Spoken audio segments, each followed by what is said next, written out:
1 जून ते 9 जुलैपर्यंत पश्चिम विदर्भात पावसाचा कहर आहे। पावसामुळे 5 जिल्ह्यात मोठं नुकसान आहे।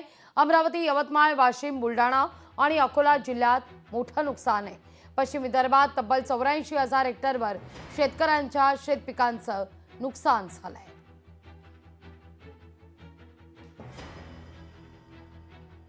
अमरावती जिल्ह्यात जर आतापर्यंतचा विचार केला तर 10 जुलैपर्यंतच्या पावसाचा जर विचार केला तर सरासरी 235 mm आपल्याला पाऊस अपेक्षित राहतो आणि 222 mm झालेला आहे। म्हणजे सरासरीच्या 94-95% हा पाऊस अमरावती जिल्ह्यात झालेला आहे। प्राथमिक अंदाजानुसार 500-550 हेक्टरचं शेती पिकाचं नुकसान झाल्याचा अंदाज आहे आणि त्याकरता आता सर्वे स्थानिक स्तरावर क्षेत्रीय स्तरावर सुरू आहे।